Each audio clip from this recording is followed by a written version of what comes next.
తమిళనాడులో అతిపెద్ద పార్టీగా టీవీకే అవతరించింది. 106 సీట్లలో స్పష్టమైన ఆధిక్యంలో టీవీకే పార్టీ ఉంది.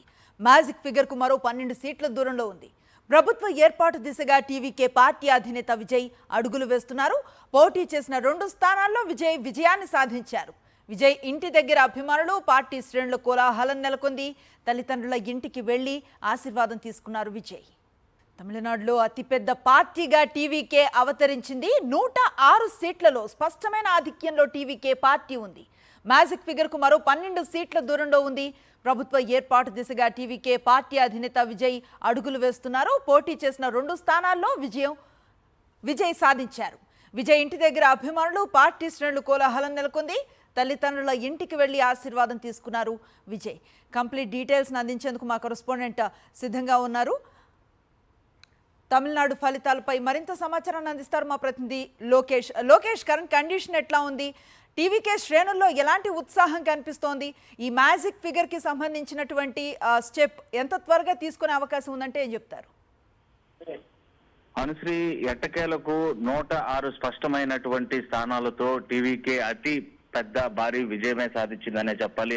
అనూహ్యంగా నూతనంగా పార్టీని నిర్మించుకున్నటువంటి టీవీకే అధినేత విజయ్ మొదటిసారి రాజకీయాల్లో ప్రవేశించడం, నూతన పార్టీ నెలకొల్పడం, మొదటిసారి 234 మొత్తం స్థానాల్లో తన అభ్యర్థుల్ని నిలబెట్టి ధైర్యంగా ముందుకు కొనసాగినటువంటి పరిస్థితి. ఎక్కడా కూడా విజయ్ ఇంత అనూహ్యమైనటువంటి విజయాన్ని, ఇంత స్పష్టమైనటువంటి ఎక్కువ స్థానాలను అతిపెద్ద పార్టీగా అవతరించేటువంటి స్థాయికి వెళ్తారని ఎవరు ఊహించినటువంటి పరిస్థితి. ఇటు సర్వే రిపోర్ట్లు కూడా ఎవరు కూడా ఒకే ఒక సర్వే సంస్థ మినహా మిగతా అన్ని సర్వేలు కూడా డిఎంకేకే పట్టం కట్టినటువంటి నేపథ్యంలోనే అన్ని సర్వే సంస్థల యొక్క లెక్కలను తారుమారు చేస్తూ విజయ్ అనూహ్యంగా ఘన విజయాన్ని సాధించారని చెప్పొచ్చు.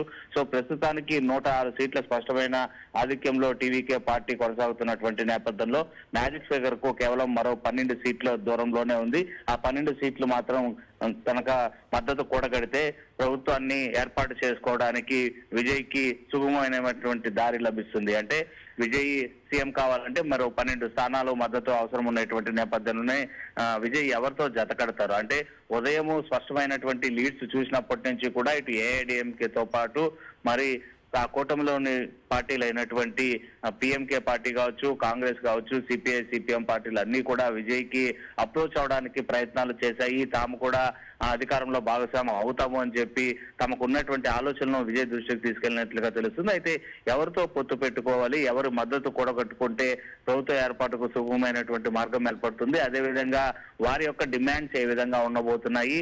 సో వాళ్ళ డిమాండ్స్ కనుక ఎక్కువ రేంజ్ లో ఉంటే కనుక ఈ పాలనకి అడ్డు తగిలేటువంటి అవకాశాలు ఉంటాయా, ప్రజలకు ఇచ్చినటువంటి హామీలను అమలు చేయడంలో ఎటువంటి ఇబ్బందులన్నా ఏర్పడేటువంటి అవకాశాలు ఉంటాయా, వీటన్నిటిపైన తీవ్రమైనటువంటి చర్చ జరిగింది విజయ్ నివాసంలో. దాదాపు ఉదయం 11 గంటల ప్రాంతం నుండి కూడా సాయంత్రం 5 గంటల ప్రాంతం వరకు ఈ రకమైనటువంటి చర్చ జరిగింది. తన వ్యక్తిగతమైనటువంటి ముఖ్య నేతలతో పాటు అదేవిధంగా కుటుంబ సభ్యులతో పాటు విజయ్ ఈ రకమైనటువంటి డిస్కషన్ పెట్టినట్లుగా కూడా తెలుస్తుంది. మొత్తం మీద సాయంత్రం 5:30 గంటల ప్రాంతంలో విజయ్ బయటకు రావడం జరిగింది. బయటకు వచ్చి తాను గెలుపొందినటువంటి పెరంబూరు నియోజకవర్గానికి సంబంధించినటువంటి కౌంటింగ్ ఏదైతే లయాలా కాలేజ్ కేంద్రంగా జరిగిందో అక్కడికి వెళ్లి తన డిక్లరేషన్ తీసుకున్న వెనుదిరిగినటువంటి పరిస్థితి. దారి పొడవునా కూడా విజయ్ ని చూసినటువంటి తమిళనాడు వాసులు కావచ్చు, అభిమానులు పెద్ద ఎత్తున కేరింతలు, అదేవిధంగా టపాకాయలు పేర్చినటువంటి పరిస్థితి. ఎప్పుడైతే ఈ మ్యాజిక్ ఫిగర్ కు దగ్గరలో టీవీకే పార్టీ ఉంది అని తెలుసుకున్న అధికార యంత్రాంగము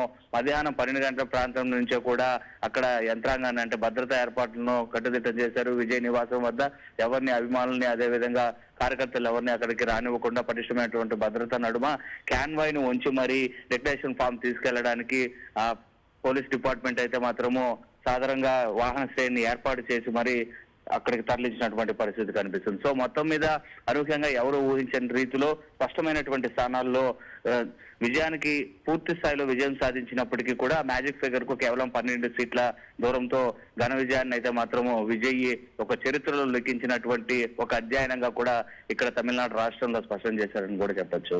అనుశ్రీ, లోకేష్, విజయ్ ముందు ఉన్నటువంటి ఆప్షన్స్ ఏంటి? దాంట్లో ఆయన ఎటువైపు ఎక్కువగా మొగ్గటానికి అవకాశం ఉందంటే ఏం చెప్తారు?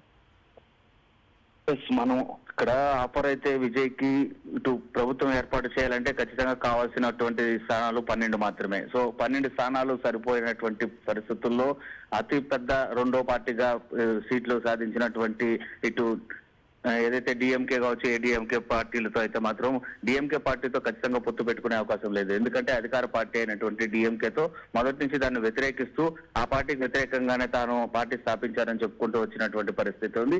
ఎక్కడ ఏడీఎంకేకి సంబంధించినటువంటి నేతలతో విభేదాలు లేదు, ఆ పార్టీకి సంబంధించినటువంటి నేతల పైన ఎక్కడ ఆరోపణలు చేసినటువంటి పరిస్థితి లేదు. కాబట్టి ఏఐడిఎంకే మద్దతు కూడా తీసుకుంటే బాగుంటుందా లేదా అనేటువంటి ఒక ఆలోచన చేస్తున్నారు. మరోవైపు ఏఐడిఎంకే మద్దతు కనుక తీసుకుంటే ఎక్కువ స్థానాలు ఉండేటువంటి పార్టీ కాబట్టి తాను ఇటు డిప్యూటీ సీఎం పదవికి కూడా డిమాండ్ చేసేటువంటి పరిస్థితి ఉండొచ్చు. లేకపోతే కొన్ని సంవత్సరాల పాటు అంటే హాఫ్ ఆఫ్ సీఎం సీట్ ను హాఫ్ ఆఫ్ షేరింగ్ చేసుకునేటువంటి పరిస్థితి కూడా ఉంటుంది. కాబట్టి ఇన్ని ఆలోచించి సరైనటువంటి నిర్ణయం తీసుకోవడానికి మరింత సమయాభావం తీసుకున్నట్లుగా కూడా తెలుస్తుంది Vijay. Right, thank you Lokesh.